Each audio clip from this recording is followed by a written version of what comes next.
Грядканы жазып атканда башында астынан дагы казып алат, казып туруп биринчи жер семизгич салат, анан кайра топурак салат, анан ошол жер семизгич деген органикалык жер семизгич салып кетесиңер. Например, Бул дүйнө жүзүндөгү азыркы убакта бардык технологиясын кармай турган, бардык технологиясы менен чыгара турган оборудование. Бул жүндү биз көбүнчө өрттөй уятканбыз.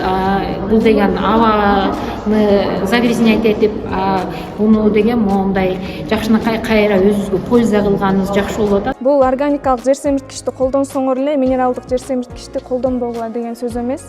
Органикалык таза тамак аш. Органика бул нукралуулук деп бекеринен айтылбаса керек. Негизи бул секретный технология болчу, анан баары бир окуп үйрөнүп аласыздар. Өзүңүздөр менен эле айтып коеюн. Кыргызстандын жүн результаттары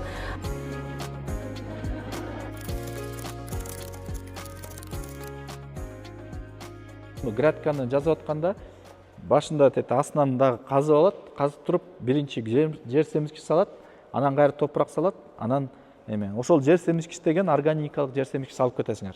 Силер деген көчөттү отургузган алдында салып атасыңар да. Ошол как раз көчөт өсүшү менен бул дагы чирип баштайт. Чиригени менен кошо бүт керектүү элементтерди убагында алып алат.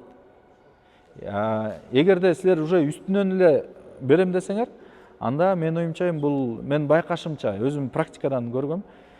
Бул ошол 3-4 айдын ичинде чирип кетет. Бөлүп бере берет да. Бул сразу бир бербейт. Например, минералдык жер семизгичтер сразу берет. Бул минерализация болуп бүтүш керек. Любой органикалык бизде мындай көп стереотиптер бар. Например, азот, фосфор, калий деген бул жаман химия деп айтышат да. Бирок кайра эле органикалык жер семизгичтерде дагы алар биринчи минерализация болот. Чирип баштаганда минерализация болуп туруп, минералдар пайда болот. Ошол минералдарды өсүмдүктөр кабыл алат да. азыр болсо могул жерде бизде видео бул Германиядан тестке, анан лабораторный анализге кетиргенбиз 100 килограмм жүн.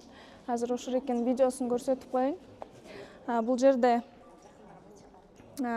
биздин жүн, биз кетиргенбиз 100 килограммдай жүндү. Бул жерге ар кандай жүн кетиргенбиз.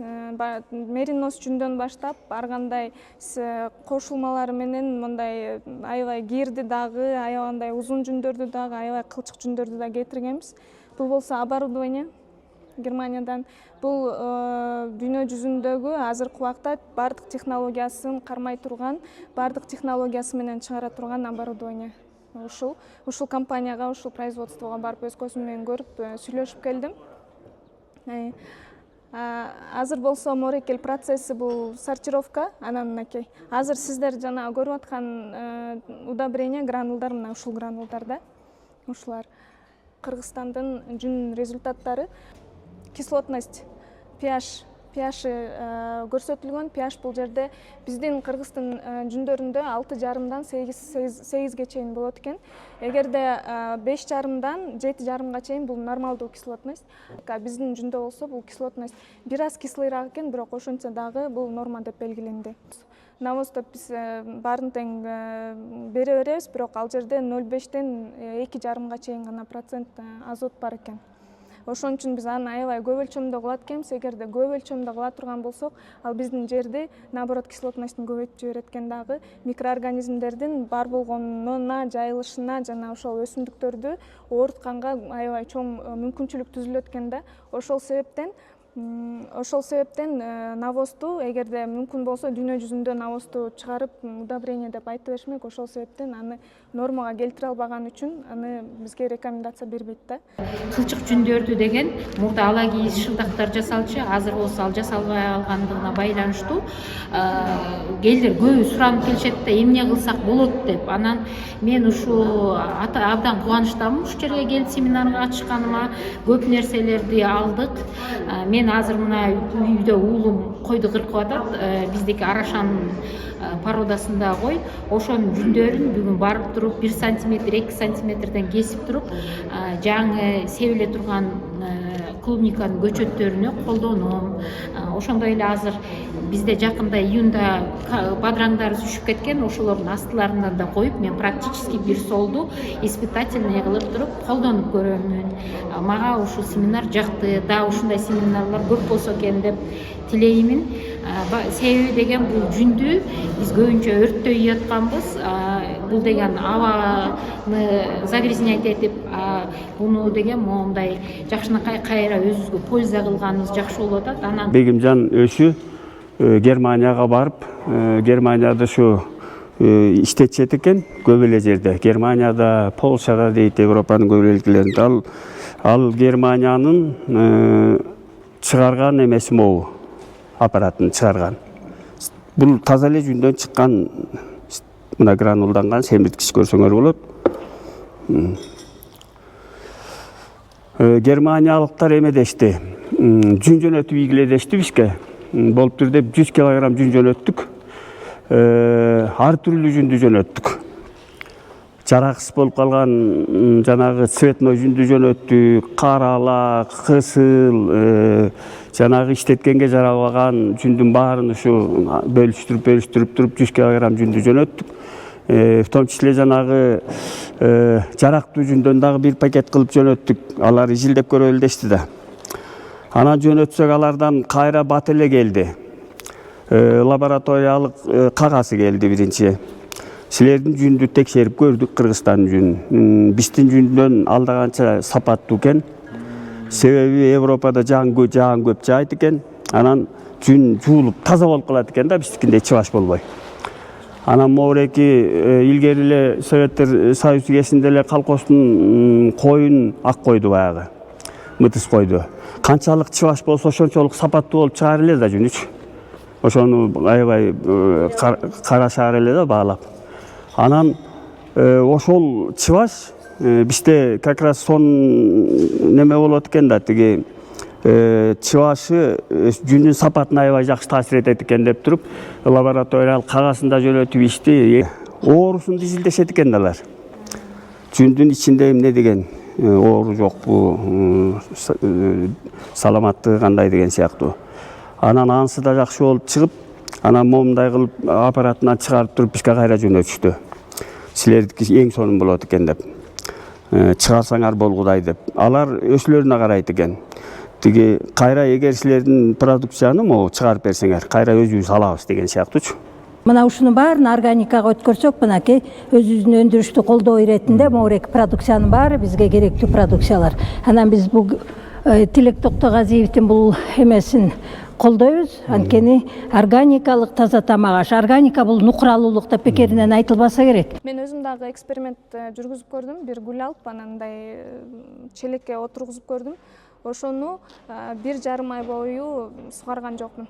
1,5 ай бою ошол абадан өзү нымдуулукту соруп алып, ошону менен гана жашап атты да. Аябай бир ушундай эксперимент болду. Анан абадан соруп баштаган гранулдар өздөрү мындай набухать этип көбөйүп баштайт экен. Бул болсо эң негизги технологиясы. Негизи бул секретный технология болчу, анан баары бир окуп үйрөнүп аласыздар. Өзүңүздөр менен эле айтып коеюн. Экологический гидролиз с использованием перегретой воды. Бул ошол жаңы технология, жанагы экел мен көрсөтүп аткан оборудование именно ушул технология менен анан кийин гранул болуп чыгат. Өзүңүздөр көрсөңүздөр жөнөкөй гранулятордон гранул алганга жүндөн мүмкүн эмес. Мүмкүнчүлүк жок андай. Ал үчүн же ага мындай дополнительный нерселерди кошуш керек, бирок ученыйлар айтып атат, дополнительный эчтеке кошпой эле коюш керек деп. Бул жерде кандай болот? Бул жерде пар менен же болбосо аябагандай высокий 70-тен 100 градус парга чейин жүн обработка болот. Анан ошондон кийин анан жанагындай катуу гранулдар прессоваться этип чыгып турат да. Свойствосын жоготпойт. Муну дагы уже изилденип бүткөн. Бул ошо Германиянын Гумбольдт деген университет бар. Ошол экел университети менен азыркы мен барып келген компаниянын экөөнүн ортосундагы чоң бир ушундай жумуш болуп, ошол исследованиялердин аркасында ошол технологиялардын баарын тең эсептеп чыгып, 10 жыл бою разработка болгон оборудование да. 10 жыл бою разработка болуп, анан чыкканда бир 4-5 жылдан бери чыгып аткан оборудование. Бул высокая температура эмнеге жардам берет? Бул жанагындай эгерде кой ооруп аткан болсо же ушундай бир нерселер болсо случайно бир мындай микробтор же болбосо ушундай бир патогендер кирип кетпес үчүн растениянын баарын тең оорутпаш үчүн же болбосо андан кайра кишиге өтпөс үчүн ошон үчүн эң чоң керектелүүчү нерсе ошол жерден жоготулат да ушул нерселер. Ооба. Анан кийин жанагындай бул жүндө өзүңүздөр зыянкечтерден арылтат. Анан бул жерде жүн болсо өзү жанагындай ар кандай сорняки эмне деп койчу эле ото чөптөрдү көбөйтүшү мүмкүн. Себеп дегенде бул жүндө баягы кой ар кайсы жерде жүрөт, арасында бар да, ошонун баары тең баягы неме басып кетпес үчүн ошол сорняктарды дагы жоготот, өлтүрөт, ошону менен чистой баягы органика өзү келип чыгат. Бул пример неменики, Канаданыкы. $34,000 инвестиция кылып, бирок булардыкы баягы кичинекей эле оборудование экен. 9,000 фунт болгондо ошондо бир 4,5 тонна жүндү переработка кылып турушкан кичинекей компаниядан башталган компания экен. Эми булардын баасын көрсөңүздөр $35. 2 килограммовый пакетте $35 сатылат экен. Бул болсо австрийский компания, Granul Австриядан чыгат. Bunun баасы дагы мынакей 8,90 евро, 9 евро деп коюлат, 8-9-10 евродан чыгат экен. Азыр сатылып аткан немелер, продукция, азыркы убакта сатылып аткан продукциялар. Так, бул болсо эгер по оборудованиям дей турган болсоңуздар, оборудование боюнча бул Чехиянын оборудованиясы. Чехтер дагы ойлоп тапкан, Чехияда дагы чыгат бул гранулдар, бул дагы аябай распространенный метод органикалык жер семирткич чыгаруунун. Бул жерде булардыкы кичине примитивныйраак, бирок ошончо дагы жөнөкөйлөштүрүп жасалган. Технологиясы бирок сакталат. Бул жерде дагы бардык нерселердин технологиялары жакшы сакталган. Бул болсо немецкий. Бул азыркы мен айтып аткан жаңы оборудование. Бул дагы 250 килограммдан баштап 6 тоннага чейин переработка кылса болот бир күндө. 1 саатта даже. Бүгүн эми бул жаңы башталышы да. Муну баягы демилге көтөрүп ушуну баштайбыз деп аткан ушул уюштуруучуларга чоң рахмат. Негизичи жүндөр канча жерлерде жүн жатат, өрттөнүп эле жатат. Ошону биз пайдага келтиришибиз керек. Бул пайдадан да аябай жакшы пайда. Эң такыр болбой калган отходу биз удобрение катары, жер семирткич катары, жерлерибиздин баары тең жанагы туз басып, улам химиялардын баары себеп жерибиз жарабай калат. Ошого эң күчтүү жакшы жер семирткичтер болуп экен. Ошол дальше мындан кийин муну өнүктүрсө жакшы эле болчу да экен.